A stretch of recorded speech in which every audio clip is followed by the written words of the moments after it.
मुझे लगता है ना कि आपको ये वीडियो पूरी देखनी चाहिए। मुझे तो लगता है ना पूरी वीडियो ही नहीं, पूरा कोर्स ही देखना चाहिए। अच्छा, इसको इंग्लिश में कैसे बोलेंगे? अरे सिंपल है यार, लास्ट में चाहिए आ रहा है ना, तो शुड लगा दो। इनको पूरा कोर्स देखना चाहिए। They should watch the whole course. गलत है, ऐसे नहीं होता है। हैं? अच्छा, अच्छा एक बात बता, मुझे पानी चाहिए, इसको कैसे बोलेंगे? अरे सिंपल है, चाहिए तो should. I should water. I should नहीं, यहाँ आई वांट आएगा। तो आप भी ऐसी गलती ना कर दो। इसीलिए इस वीडियो को पूरा एंड तक जरूर देख लेना। तो देखो, बिल्कुल सिंपल कॉन्सेप्ट है शुड का। Should, SHOULD, should.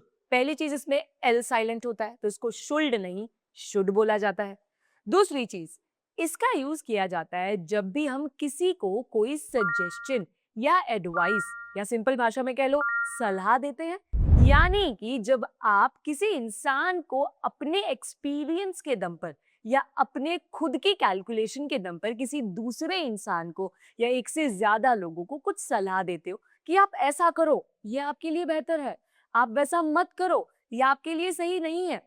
यानी कि सिंपली समझो इसको, जब आपने किसी को कुछ सही या गलत बताया कि ये आपके लिए सही है या आपके लिए गलत है, आप ऐसा करें या आप ऐसा ना करें, उसी को तो शुड बोलते हैं। सिंपल। अगर आप भी चाहिए वाले कॉन्सेप्ट में भी फंसे हुए हो ना, तो ये आपको बर्बाद कर देगा। मैं बता रही हूँ, अगर इसी तरीके से ट्रांसलेट करते रहे ना, तो चाहिए सत्ता में फंस जाओगे और इंग्लिश नहीं सीख पाओगे। तो सिंपल समझो, किसी को कुछ सलाह देनी है, शुड का यूज करो। दोस्त को बोलना है कि यार तू अच्छे कपड़े पहना कर, you should wear good clothes. अपनी बहन को बोलना है, यार प्लीज मेरी हेल्प किया करना, you should help me.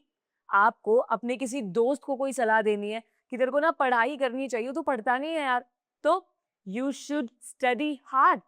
Simple तो है, रूल भी इतना ही सिंपल है। सब्जेक्ट लगाना है, यानी कि वो इंसान जिसको आप सजेशन दे रहे हो, जिसको कुछ चेंजेस करने चाहिए, उसके बाद आपको सिंपली शुड लगा देना है, जो कि सजेशन वाला फॉर्मेट लेकर आएगा। साथ में आपको वो एक्शन की फर्स्ट फॉर्म लगा देनी है, जिस एक्शन के लिए आप उस इंसान को सजेस्ट कर रहे हो कि इस एक्शन को आपको करना है या नहीं करना है। सिंपल। और लास्ट में ऑब्जेक्ट तो आएगा ही आएगा ना। सो सिंपली आपको किसी को कुछ सजेस्ट करना है तो आपको शुड के साथ में वर्ब की फर्स्ट फॉर्म लगानी होगी। जैसे आपने अपने दोस्त को बोला ना कि भाई तू पढ़ाई किया कर, तेरे लिए पढ़ाई करना बहुत जरूरी है, तो इसमें यहाँ पे आप क्या लगा दोगे? अपने दोस्त को बोल रहे हो तो यू लगा दोगे। सो यू, सजेशन के लिए शुड, और पढ़ाई करने की बात है तो स्टडी, एक्शन स्टडी हो जाएगी। तो सेंटेंस क्या हो जाएगा? You should study. सिंपल। अब जरा याद करो, आप पूरे दिन में कितने लोगों को सलाह देते हो ना। अरे यार, हमारे देश में, हमारी सोसाइटी में तो सलाह देना, मुफ्त की सलाह देना सबसे ज्यादा पॉपुलर है। गली में जाओ तो अंकल जी सलाह दे देते हैं, घर में जाओ तो बड़े भाई बहन सजेशंस दे देते हैं, तो हर जगह कोई ना कोई सलाह दे ही रहा है। तो उसी सलाह का हिस्सा आप भी बन जाओ। अब जहां भी जाते हो वहां पर जाके लोगों को सीधा सजेशन देना शुरू करो, लेकिन इंग्लिश में शुड का यूज करके। और हाँ, फिर से कहूंगी, चाहिए को हटा दो। मैंने इतने सारे सेंटेंस बनाए, मैंने कुछ सेंटेंस में चाहिए तो लगाया ही नहीं, लेकिन सजेशन तो मैं फिर भी दे ही रही थी ना। यानी कि खेल सारा इमोशंस का है, शब्दों का नहीं। इमोशन को पकड़ो, समझो। किसी को कुछ सजेस्ट करना है, किसी को कोई सजेशन देना है, तो सिंपली बिना सोचे समझे शुड का इस्तेमाल कर दो। दी, मुझे बहुत ज्यादा टेंशन हो रही है। कल मेरा एग्जाम है। You should not take tension, you should study hard. दीदी, मुझे इंग्लिश इम्प्रूव करने के लिए क्या करना चाहिए? See, nothing much. You should speak in English and you should record yourself and you should read as well. I think government should take actions for the education of our country. I believe the same. Even I think not just only government, we should even take strict actions towards our growth. Right. One more thing.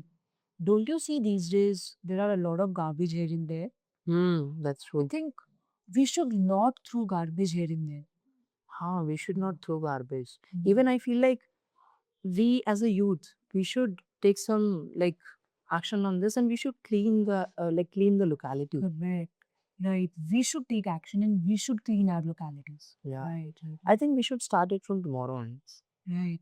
One more thing, there's a lot of pollution these days. What should we do to stop it? I feel like we should use public transport as much as it is possible. And I also believe these industries should take corrective steps to stop the Hmm. pollution. Please, should I ask you one thing? Yeah, you should ask. What should our audience do to protect themselves from these heat waves? Good question, huh? I think we all should drink plenty of water and we should avoid sun. We should not go out in between 12 to 4 o'clock because at that time the heat waves are at its peak.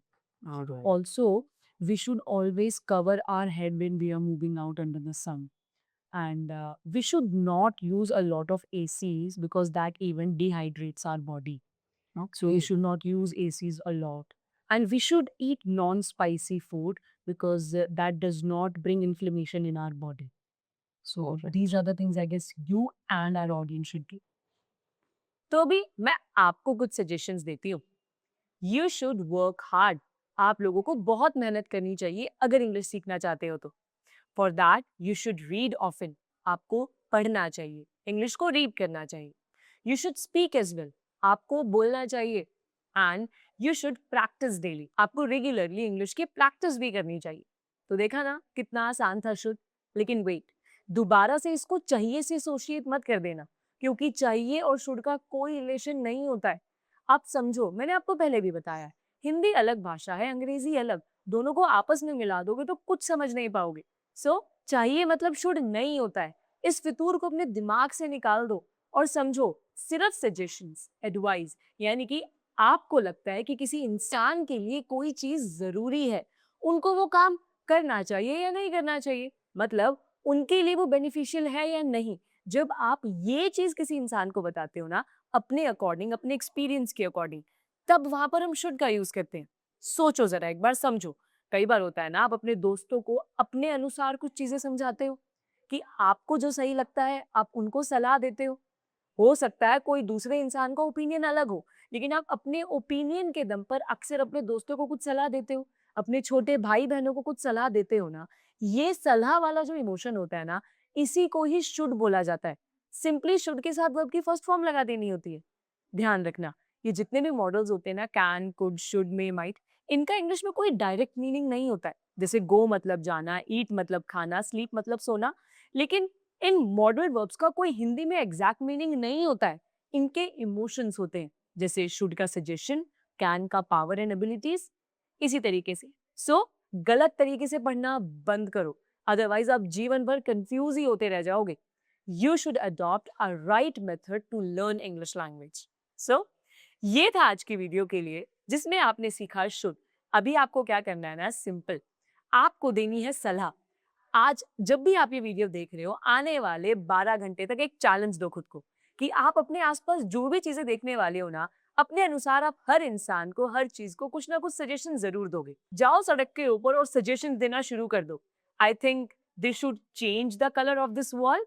I think you should cook healthy food. You should not walk like this. You should speak politely. कुछ भी. अब इस दुनिया को आपके suggestions की जरूरत है. So go ahead and start giving suggestions to everyone. लेकिन इंग्लिश के अंदर शुड का यूज करके प्रैक्टिस भी हो जाएगी, सजेशंस भी दे दोगे और बहुत फन तरीके से आप शुड को सीख भी जाओगे.